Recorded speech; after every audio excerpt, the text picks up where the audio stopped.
What's up, everybody? Ryan Thomas here, live on the Thomas Take Sports podcast, coming to you live from One Buffalo, New York. And thank you for tuning in to the latest edition of the Thomas Take Sports podcast, in which I talked about a topic that is so tough to discuss, and that is 17 years ago today, 9/11.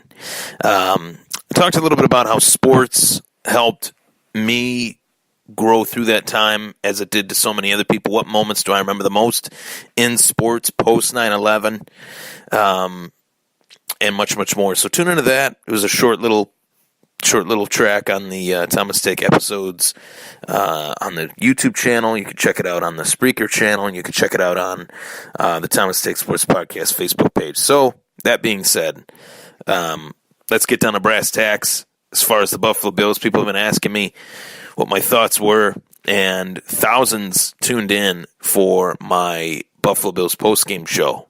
Upwards of almost 3,000 tuned into that show. So I really appreciate all the views I got on that. That was great.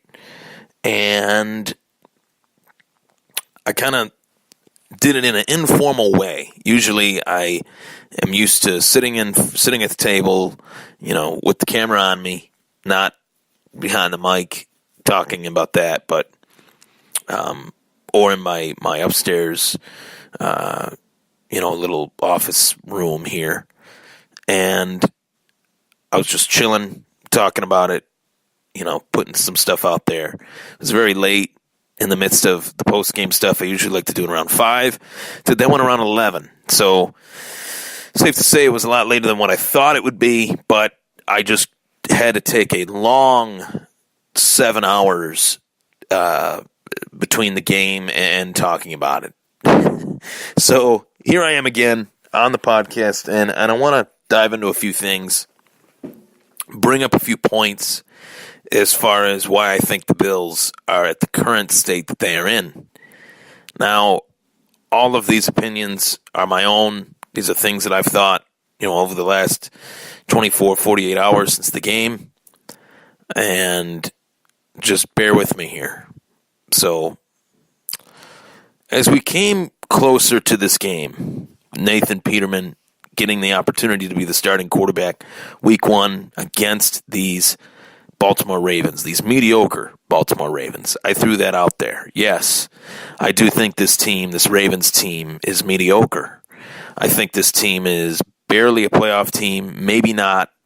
And if they are a playoff team, they're usually one and done anyway. Sometimes they play spoiler a little bit, but those years are few and far between since Ray Lewis retired. The Ravens playing spoiler. So I don't think the Ravens are that good.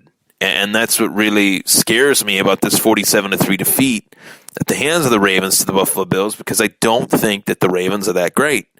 So if I don't think the Ravens are that great, and the Ravens just beat the Bills 47-3, you get the point. The Bills are very bad right now.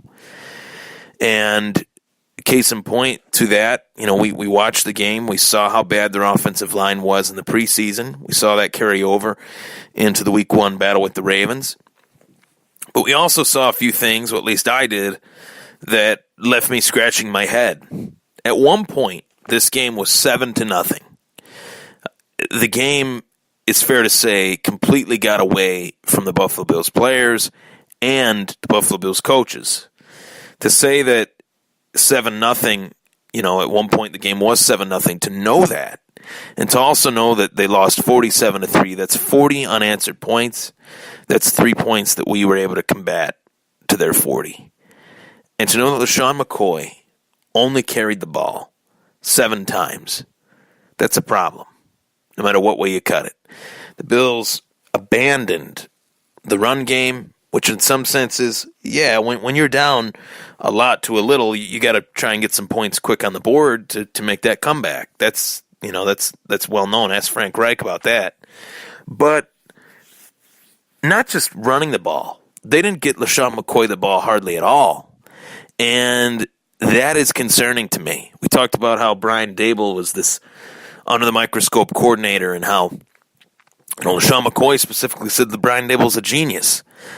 I mean, I don't know if he is after that. That leaves me to scratch my head a little bit. We're talking about game flow. We could talk about whatever. But ultimately, it was not an impressive play calling performance, to say the least. Why was Nate Peterman doing 5-step drops? What happened to the 3-step drop getting the ball out of your hand? I don't know. But I noticed more 5-step drops than 3-step drops. I also noticed that even when Nate Peterman was on the right track, even when things were good, when he had a somewhat cleaner pocket to work with, the receivers were not getting open. Kelvin Benjamin's effort looked like he was out of the game, looked like he was out of the loop. Then when Nate Peterman got pulled and Josh Allen got put in, the receivers looked like they were more open. Is it that Josh Allen was throwing them more open? Was he getting the ball out of his hand quicker? A little bit of both, but more so he was evading the rush. And that is why Josh Allen needs to start. He evades the rush better than Nate Peterman and better than A.J. McCarron did. And segueing to my point here about McCarron, I was not an A.J. McCarron fan. I did not think he was a good quarterback. I did not see him as a worthy quarterback in this league, a starter. But with how bad the Buffalo Bills offensive line is, with how porous their team is all the way around, they needed that veteran in there to remedy the situation, to not allow Buffalo to throw Josh Allen out there with the chances of him getting hurt, which is my greatest fear. Is he going to get hurt? Is Josh Allen going to go out there with this porous offensive line and get thrown around? That we know, but will he get hurt in the process? That we don't know. So there's a lot to take in here, a lot to take in as far as the game itself. I thought their defense looked lost. Their offense, to say their offense looked lost would be a gross understatement. And as they move on to play this home game against the LA Chargers, you got to wonder what the heck's going to happen here. How ugly is this going to get? 0-1, 0-2, playing Minnesota, 0-3, playing Green Bay, 0-4, playing Tennessee, 0-5, playing Houston, 0-6. This season could get really ugly fast. And trading a veteran quarterback, knowing that you don't have a lot of talent around your rookie to play with, was not smart. Do I think A.J. McCarron was good? No, but I would rather see A.J. McCarron out there getting hit, getting thrown around, than Josh Allen, because I know that A.J. McCarron's not the future. It's like the analogy of buying a used car and saving your money for something new. It's similar to that. You buy the used car, you use it till the wheels fall off, and then you bring out the shiny new one that you just got. You have them take that out of the garage. Or you could compare it to using your beat-up SUV in the winter and using your Corvette in the summer. That's a better analogy. We'll go with that. So Josh Allen will probably start. And if he doesn't, Sean McDermott will feel the wrath of the Bills Mafia like he's never felt before. These Bills fans are calling for Josh Allen to start, as they should. They're not wrong. Nate Peterman was terrible in that game, and I was a Nate Peterman guy. I supported him as best as I could, despite the 5-pick game versus the Chargers, despite some other moments where he didn't look that great. I thought he had the best preseason. He earned the job, but in one swift breath, he got the start, and he lost the job. So now we need to see what this rookie's got. I think the Bills need to go out and sign a third quarterback, no matter who it is. They need to go out and get that guy. I want to make another point as well. Everybody's talking about how great Sam Darnold looked last night, which he definitely did. Great quarterback. He's my number one quarterback in the 2018 NFL Draft. But the situation between Sam Darnold and Josh Allen, to me, isn't even comparable. You have Sam Darnold, who is playing behind Josh McCown in training camp, playing behind Josh McCown in the preseason, then overtaking Josh McCown in the preseason. Meanwhile, Josh McCown is thought of as an extra coach on the sideline. Around the league, amongst the league, he is seen as a smart veteran who's seen everything. And Buffalo does not have that. They don't have the luxury to pay a backup quarterback, $12 million. Why? because Buffalo has $53 million in dead cap space. So what do you expect? Buffalo has $53 million in dead cap space. They physically cannot field the team that the other 31 teams in the NFL can field.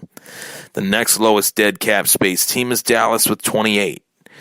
Actually, I think it's 25. So Buffalo has more than double the amount of dead cap space than the second highest team. That's a problem.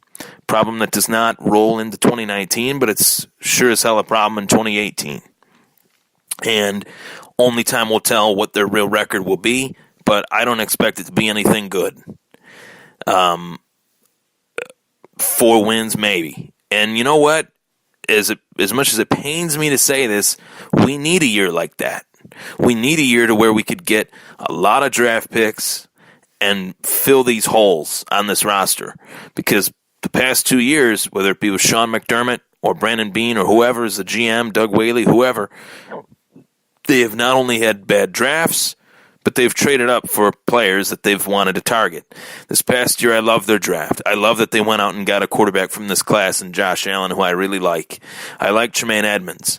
But can we honestly say to ourselves they were in a position to trade up, period? I did not want them to trade up. I preached that during draft season. But they did end up getting 2 players that I really liked, so it was kind of like, oh, bittersweet. We'll see what happens. They traded up for those 2 players, and they sprinkled some money, not much, into positions that they really needed to sprinkle in much money into, such as their offensive line. Going out and getting Russell Bodine, Marshall Newhouse, it's not good enough. It's not good enough. The pick that they were able to trade to Cincinnati in order to move up from 21 to 12 with Cincinnati, they traded Cordy Glenn, the 21st overall pick, and then they acquired the 12th overall pick from Cincinnati. With that 21st overall pick, the Bengals took Billy Price, a center guard from Ohio State. There's a contingency of fans out there that thought that the Bills should have kept Tyrod Taylor and just built around their offensive line and continued to roll with what they got. I'm not one of those fans. Tyrod needed to go. Tyrod looked terrible on Sunday. Cleveland couldn't even win. They couldn't even lose. They tied. 15 of 40. I don't miss those days. So, for all the idiots that are out there posting, oh, do you miss me yet? Memes with Tyrod Taylor? No, I don't miss the past. I'm looking at the now, and I'm looking at the future. They got their quarterback for the future. I'm just hoping that he doesn't get hurt permanently behind this offensive line. That's my scare. That's my fear. They're putting Josh Allen in a fail situation. They're putting him in a position to fail. And that is scary. That scares me.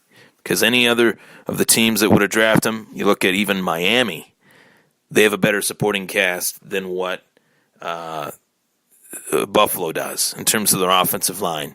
All the teams that needed quarterbacks, whether it was Cleveland, whether it was the Jets, whether it was Buffalo, whether it was Arizona, whether it was Baltimore, if Josh Allen were to go to any of those teams outside of Buffalo, he'd be in a better position. He'd be in a better situation.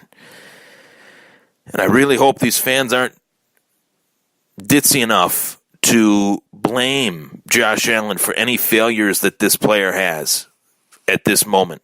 If he plays this next week and they don't do well, this is not Josh Allen's fault, guys and girls. It's not. This team is bad, and it's going to take a lot more than just, experience to make them better. They have holes all along the roster. Their line is a mess. Their defense is very thin at specific positions that make the defense work. Linebacker, defensive tackle. Kyle Williams' best days are behind him, not ahead of him. And here we are. I'll be back to do the post-game show next week at 5. As I promised last time, I will be back at 5.